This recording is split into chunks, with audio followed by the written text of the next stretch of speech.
Welcome students to AIV Education at Study with Anas sir. Today I will be start in class 12 Political Science chapter number 6 पर्यावरण और प्राकृतिक संसाधन। और आज की क्लास की वीडियो में हम पार्ट 2 की वीडियो स्टार्ट करने वाले हैं, यानी कि और ज़्यादा इंपॉर्टेंट क्वेश्चन आंसर हम देखेंगे इसी चैप्टर से रिलेटेड। तो स्टार्ट करते हैं अपने क्वेश्चन आंसर्स की सीरीज़ को। क्वेश्चन नंबर 1 आता है हमारे पास कि साझी संपदा और उसकी भिन्न भिन्न जिम्मेदारियों का वर्णन करें। तो सबसे पहले हमें समझने की ज़रूरत है कि साझी संपदा होता क्या है। देखिए, इसका आंसर ये है, साझी संपदा का अर्थ होता है वह संसाधन जो कि किसी एक देश के ना हो, वह सभी के हों। अर्थात संसाधन को ऐसे संसाधनों को साझी संपदा बोला जाता है जो कि किसी एक पर्टिकुलर देश के ना हो, वो सभी देशों के हों, सभी देशों का हक हो उन पर। ठीक है, उसमें क्या क्या आ जाते हैं, जैसे पृथ्वी का वायुमंडल। अब पृथ्वी का वायुमंडल है वो किसी एक देश का थोड़ी हो सकता है, वो सभी का ही है।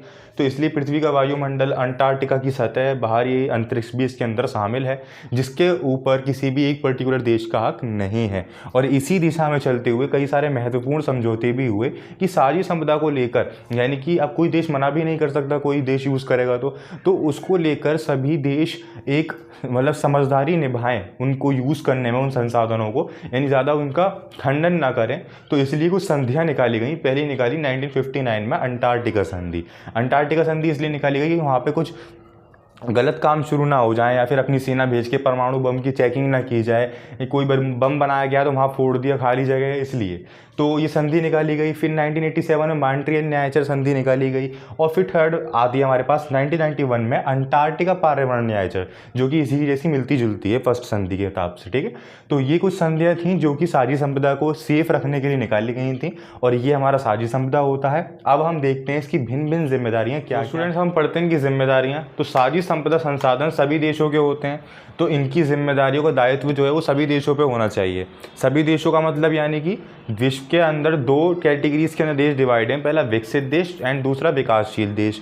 तो इन दोनों के बीच में डिवीज़न होना चाहिए इनकी जिम्मेदारियों का। परंतु इन दोनों देशों का अपना मत अलग अलग भिन्न है, यानी अलग अलग है कि भाई ये जिम्मेदारी किस तरीके से डिवीज़न होना चाहिए। तो अलग अलग मानना है इनका। वो कैसे? फर्स्ट, विकसित देश जो पहले से ही डेवलप्ड देश हैं, वो ये चाहते हैं कि जो ये हमारी साझी संपदा के जितने भी संसाधन हैं उनकी जिम्मेदारियों का दायित्व सभी देशों पर, यानी पूरे विश्व में जितने भी देश हैं सभी पर इक्वली होना चाहिए। कोई भी अलग अलग नहीं होना चाहिए कि जो देश बड़ा है वो उस पर भिन्न ज़्यादा हो, जो देश छोटा है उस पर ज़्यादा हो, ऐसा कुछ नहीं। तो विकसित देशों का मानना है कि सभी देशों पर साझी संपदा की जिम्मेदारी बराबर की हो।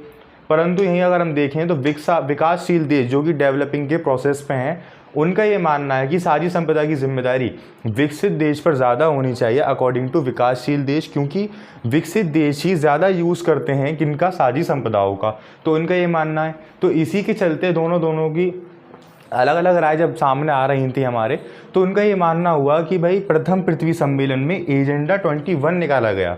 एजेंडा 21 के अंदर सभी की जिम्मेदारियां मूल रूप से लिखी हुई थी, किस देश की कितनी जिम्मेदारियां हैं, जिसको आगे चलकर फॉलो भी किया गया और टिकाऊ भी साबित हुआ ये। तो ये था हमारा क्वेश्चन का आंसर, जो कि फिनिश होता है। साझी संपदा भी पढ़ ली हमने, उसकी भिन्न भिन्न जिम्मेदारियाँ भी पढ़ ली, और जिम्मेदारियों पर चलते जो थोड़ी मन मुटाव हो रहा था उसका सॉल्यूशन भी हमने देख लिया। आई होप आपकी सभी चीज़ें क्लियर हुई होंगी। अब हम बढ़ते हैं क्वेश्चन नंबर 2। क्वेश्चन नंबर 2 आता है हमारे पास, संसाधनों की भू राजनीति का क्या कारण है।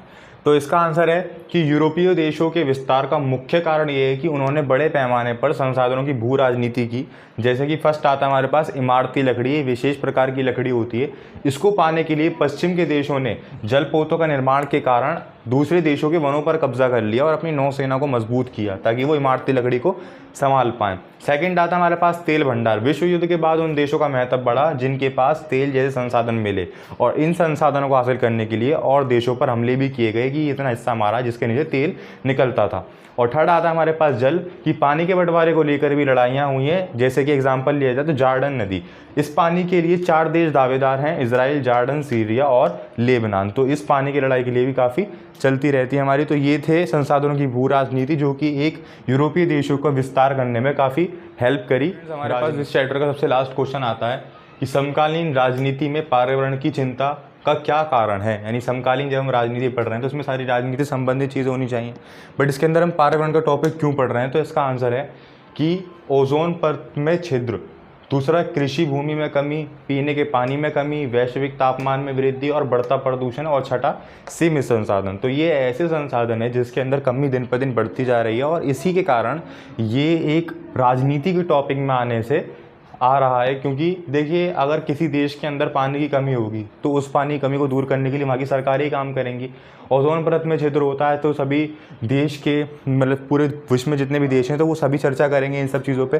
तो बेसिकली जितने भी पर्यावरण संबंधित उस पर कोई भी चीज़ आती है, कोई भी प्रॉब्लम आती है, तो वो अल्टीमेटली राजनीति के संबंध में आ ही जाती है। एक यूएनओ की रिपोर्ट के अनुसार ही बताया गया है कि पीने के पानी की काफ़ी कमी हो रही है पूरी दुनिया के अंदर। पता नहीं कितने करोड़ लोगों को रोज़ पानी नहीं मिल पाता और कई सारे जो लोग हैं वो स्वच्छता से वंचित हैं।